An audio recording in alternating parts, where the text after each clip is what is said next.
Auburn has a big day yesterday in the portal as they continue this hot streak.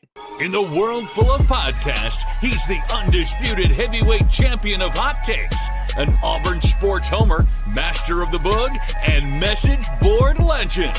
Get your buttons buttoned and your hats flattened because the Top Button Podcast is about to kick off. And you don't want to miss your courtside seat. Now, here's your host, Charlie Five. Yes, sir. We're back. It's another episode of the Top Button Podcast. I'm your host, Kyle Rush, a.k.a.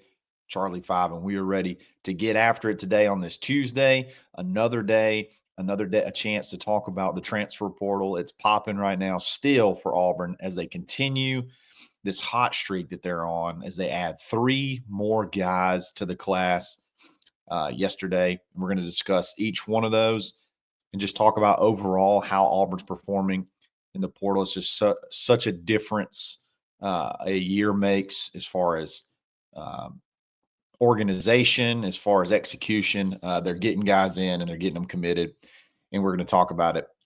Talk about all of them. But before we get started, we got to give a shout out to mybookie.ag. Use coupon code. You got 2 coupon codes, okay? First off, next round. Use coupon code next round for a 50% deposit bonus that you can use anywhere. And then you also have TNR Casino.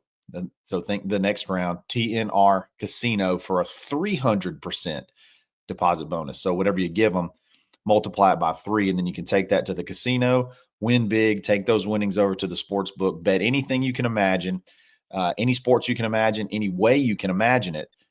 Easy deposits, easy withdrawals. It's mybookie.ag. Auburn picked up 3 big signees. We got to figure out lingo. Are transfers commitments or do you just call them signees? Like, we got to figure out some lingo there, but Auburn picked up 3 of them, whatever you want to call them. Auburn got 3 yesterday in Ashton Daniels, Ryan Strader, and Tay Seymour. Ashton Daniels was one that was rumored very early in the portal period, very early that he would have Auburn interest. He is the 2-year starting quarterback for Stanford. He's from Atlanta, went to Buford High School, and he only has 1 year left. Okay, so he's a guy you're bringing in that he knows it's going to be a competition. He knows that more than likely he's going to be more than likely a backup, which is fine to him. He just wants to be in the SEC, wants to be closer to home, and great for raising the floor of your quarterback room so far. So you're back to 3 quarterbacks, and I think that's ideal. Just talking about Ashton, like I said, he's got 2 years of experience, great tools. Okay, got a really good arm, really well above average runner. I'd say just a step below for a quarterback, elite level running ability. Eager runner, willing runner. He can do a lot with his legs. He's had some big games. I don't know if you remember when it was the first year of Colorado with Dion. That was a big game where Colorado jumped on him late, and then Stanford came back in the second half, and I think Ashton threw for over 400 yards in that game. And there was a crazy late pass touchdown catch. It was a better catch than it was a pass, but still, the guy makes an incredible play to take over. That was Ashton Daniels.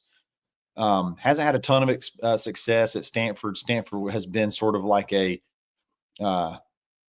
I would say all of the schools out west that are in the ACC are schools without a home. The conference thing is just really weird. I think they're in the ACC now, which is a joke because they have to travel all the way across the country every other week. Just makes it tough. So, they've been depleted as far as talent level of what Stanford usually has. But overall, he's had some success. And, what else could you ask for? You feel like Jackson Arnold is your guy. You got a young guy, Deuce Knight, that you're bringing along. And how do you go get a portal quarterback? How do you go get – and what's available for another guy that's going to come in and expect to not necessarily be given the starting job? That's tough because these guys want to play. They're transferring because they want to get in a better situation. And usually that's for playing time. Well, Ashton gets to kill multiple birds with one stone by coming to Auburn, get closer to home, get a chance to have an SEC experience for one season. And, it's a long season. It's a grind. You never know. You're one play away from being able to be in the game. And there probably could be some packages for him as well. So there's one key thing but before I get to the one key thing about Ashton Daniels that could be a blessing in disguise, I want to tackle this 4 quarterback deal. So Hugh has mentioned, ideally you'd love to have 4. He wants to have 4 quarterbacks, 4 scholarship quarterbacks. And I understand that. I understand why. I just don't know that it's feasible. A word used yesterday is superfluous as far as having 4 quarterbacks. I had to look up what that meant. And I think it does. It's maybe unnecessary and really unrealistic at this day and age with kids. When you have that many kids on the roster, how many of those are going to be looking? You just look at what happened at Auburn this year. Yeah, you had that 4 quarterback room, and then you lost 3 of them to the transfer portal. So it's not easy. And once you get to your 4th quarterback anyway, you're cooked. If you have a season where you get to your 4th quarterback, you're cooked anyway. So you might as well just let a walk on roll with it. But this is why. So I'm not so sure that I think you may try to do everything you can to keep Walker, because I'm not even sure he's officially in the portal yet. But once you announce your intentions, it takes a couple of days for you to show up in the portal. So that's probably why people are saying, well, he's not showing up in the portal yet, but you may still try to keep him. I don't think may. You do. You probably are trying to keep Walker. And if you keep Walker, that's great. That's your 4 quarterbacks. But if Walker does, leave like he initiated that he was looking to leave, I think you're fine with 3. I think you're fine with 3, and it could be a huge blessing. And this is why with Ashton Daniels. Ashton is about to graduate from Stanford. He graduates in May. He wants to complete that education and graduate from Stanford in 3 years, which is incredible. And I think that Auburn is okay with him doing that. So although he's committed and signed, he may not report. He's probably not going to report until the summer, May or June. So that gives you spring practice where you only have 2 scholarship quarterbacks. You'll have Jackson Arnold and you'll have Deuce Knight. And I think that could be a blessing in disguise for Deuce Knight, because think about how you run a practice with 2 quarterbacks. He's going to get a ton of reps. He's going to get a ton of maybe first team reps, all of the second team reps, and just how good that is for him to be able to just get a whole spring under his belt where he's not sharing the reps by 4 or by 3. It's just him and Jackson Arnold.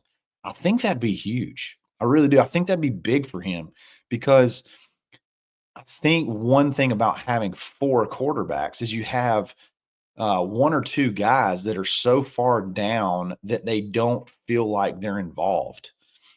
And so you get unengaged a little bit. You start looking around. You start wondering, what is the real pathway? And if you only have 3 and then Ashton doesn't come until May or June, you don't have that opportunity for Deuce to feel unengaged. You don't have that chance for Deuce to feel like he's not part of the plan, because he has no option but to be part of the plan. He had a really, really good really good week at the Alabama-Mississippi All-Star game. He was the Mississippi MVP. So you wonder about the competition he plays in high school. He came to that camp. He came to that week of practices. It's basically a camp. And then in the game, he went off in the game. So you want to keep that momentum going. When he gets enrolled shortly thereafter, you're going into spring, and maybe you only have 2 scholarship quarterbacks, and he is getting a ton of reps. I think this whole thing could be a blessing in disguise, especially for Deuce. So we'll see. I think they still ideally would love to have 4 quarterbacks, but unless it's Walker White, man, I just don't know that there's a real need for it. I think it may be kind of overkill. And you're just going to be worried that you're going to lose somebody. Like it just makes it that much tougher to retain people. So I don't know that that's a thing across the country as far as having 4 scholarship quarterbacks. Maybe that's just a Hugh thing and the way he runs practices, but maybe maybe we just run with 3. I don't know. I don't know. Now that you have Ashton Daniels in, I just don't know that there's that much of a necessity for quarterbacks. So we'll see what happens there. But Ashton Daniels, great addition on multiple levels as far as the adding him to this class. Before we get to the DBs, the no-fly zone additions, let's give a shout out to our boy Ford Stokes with Active Wealth. Go to retirementresults.com/plan. Get your custom portfolio analysis absolutely free. It's a $1,500 value. Doesn't matter if you already have something in place. If you're looking to get something started, Ford can help you do it all. So you can make a great friend at the same time. There's no reason there's no reason not to be honest. There's no reason not to double check. There's no reason not to give it a look. So it's zero risk. So check him out, make a great friend at the same time. Tell him or Eagle, tell him we sent you. That's Ford Stokes with Active Wealth. Moving on to the no-fly zone, Auburn adds 2 DBs, and this is why Will Redmond is so valuable, and it's being able to understand what you have, what you need, and then bringing those guys in and going and getting them. So the first one we're going to talk about is a corner from Miami of Ohio. His name is pronounced Ryan Strader. It's not spelled that way, but it's Ryan Strader from Miami of Ohio, corner. Has 2 years of eligibility. So he's the same exact class as Kay and Lee. Now, this class is super young. Okay. You do have Champ Anthony that is, battling back from that injury. We'll have to see.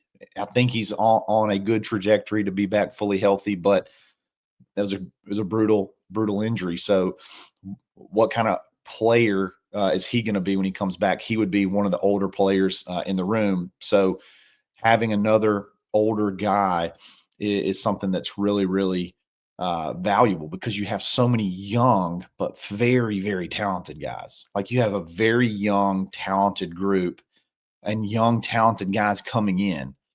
But you need a little bit of older experience. You need some of those guys that know how to work, know how to practice, know how to work. And Ryan is one of those guys that I think can really, really help raise the floor of that room. Teams threw at him a ton last year. It was crazy. And he had 17 pass deflections, which is crazy to me. That's a ton. But again, he got a bunch of pass attempts. I just think he's the perfect addition for this room. It's one that you have to really like. Who's paying attention to Miami of Ohio? Who's paying attention? Who's watching that game film? Who's even identified this guy as somebody that could be a value to your team? I just think he's the perfect addition. And like, you have to be on top of things to be able to pick guys out like this. You didn't need a baller.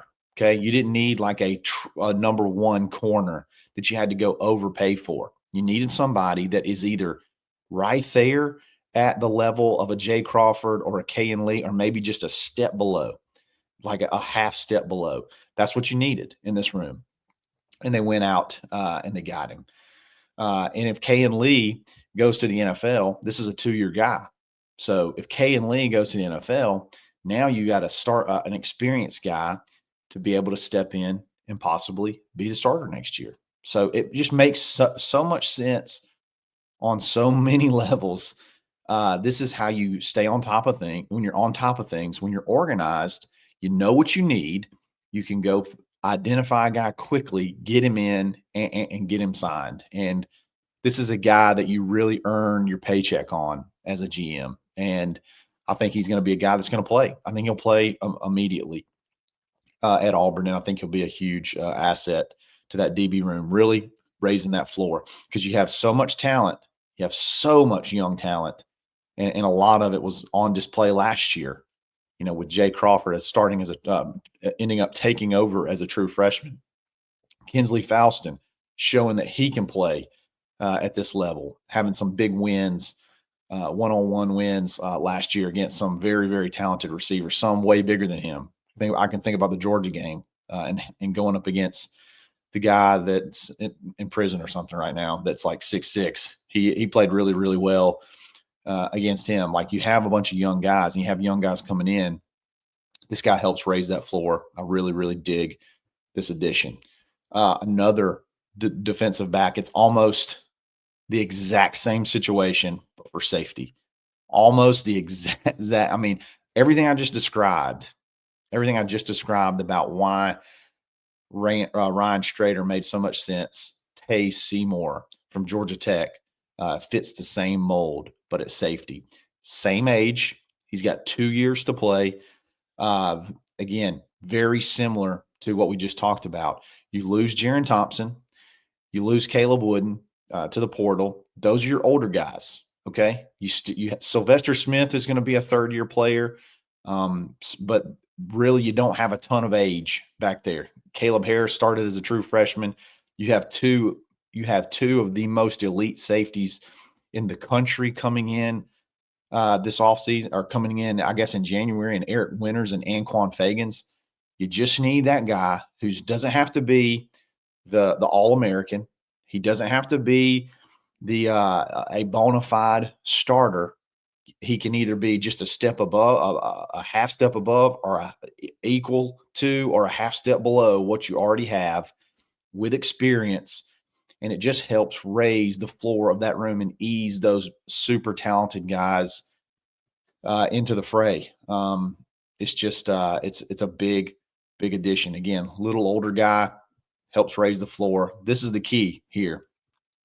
At Georgia Tech, his roommate, big target of Auburn's right now, that I think Auburn has a very good chance of landing, and that's Eric Singleton Jr. So a little bit of strategery there, if I may, as far as if you're choosing between two safeties and if you go with Tay, you think about some ancillary benefits when you get the roommate of the number one player in the portal, Eric Singleton Jr. I think that's probably a smart guy, and it's a position of need that you get doubly. That's doing your homework, and Will Redmond is doing his homework, and he's passing the test so far. So, so many people made fun of me for two things way back when this all went down. For the hiring of Will Redmond, gassing that up, people made fun of me, and Kenyatta Watson. People made fun of me for that one too. Oh, these are off the field guys. You'll gas up anything for Auburn. Well, if you go back and you look at the spring portal and what Auburn's doing right now, who's having the last laugh? Who's laughing now? Everything that I expected from Will Redmond. And then, hey, even look at the recruiting class with the season you just had. Everything that I thought Kenyatta Watson and Will Redmond would bring to the table, they have tenfold. They've done their jobs at a extremely high level. I don't think Auburn has missed a top portal target yet. I'm really, and I'm trying to be objective, had a ton of visitors. First of all, I don't know of a ton of our visitors that have committed elsewhere. And then I don't know of a lot of guys that we've brought in that we've said we want this guy, and we've missed. I think we've got every single one that we wanted. Every single one that's been a commitment has been one that you've either locked in on their visit or like the day after their visit. Tay Seymour visited on Friday, committed on Monday, signed on Monday. I think Strader was here whenever he committed. Ashton Daniels was here whenever he signed and it was announced. A lot of those guys, Xavier Chaplin, I think he was here. Jackson Arnold, he was here, like so on and so forth. All those guys, you got them in and you got them signed. You have a couple of wide receivers that made it clear that they were going to take their visits, and they've done that, and they haven't committed anywhere else that they've visited. I don't know that you get both of CJ Daniels and Eric Singleton Jr., but I think you have a really good chance of landing, at least one of those. And I think you stand a really good chance to land Eric Singleton Jr., who I think still may be the number one player in the portal. Definitely the number one wide receiver, possibly the number one player in the portal. You have the number one portal class right now, with the addition of, I think that with all the additions yesterday. You have a Power 5 starting offensive tackle, and you're close to probably adding another one. So you could add 2 starting offensive tackles from other schools to this roster, which is exactly the position of need that you had to add. Will Redmond's unreal, man. This is how you do it. This is exactly how you work the portal. Identify guys early, get them in, and get them signed. That is check. That's what's been happening over this past week. There's still a number of positions there's still a number of spots, especially if any more Auburn guys leave, you got to bring in guys to replace those scholarships. So there's still a number of dudes out there that you're looking to add. I expect the action to still be hot over the next up until Sunday. Then Sunday, a dead period starts for a period of time. I think it opens back up for portal only for January 1st to January 5th. So there won't be any more visits allowed from the 22nd to the 1st to the new year. And there'll probably still be some commitments in that time, but as far as visits go, I expect Auburn to still be trying to bring in guys as bowl games end. That's another thing. Portal periods extend a period of time after bowl games end for those particular teams. So once bowl games end, guys that stayed with their team and are playing in the bowl game and that want to look at going elsewhere, that's when I think their action will start picking up. So there's still some fun left to be had. And also, hey, there could be some heartache. Auburn's not completely out of the woods as far as the portal goes either. There's still 11 more days that Auburn players could go into the portal. And once it goes, and once that happens, rarely do they come back. Sometimes they do, but rarely do they come back. So it's fun adding guys. It hurts losing guys. But the door is going to be open both ways for just a little bit longer. It's going to be action packed, and we're going to keep you updated. Hopefully there'll be some more action today that we can talk about tomorrow. But regardless, we got a ton to talk about. This is for everything about the portal that you hate. It's exhilarating. It's exhilarating, and it's a lot of fun. So, guys, I really appreciate you listening. We're going to keep you up to date all week long. Just appreciate you guys for hanging in there with us. So if you like this video, like it. If you like this channel, subscribe. Follow me on Twitter, _Charlie_5. We're going to be back every single daggum day. It's another episode of the Tie Button Podcast. Stay buttoned. Thanks for listening, and drive home safely.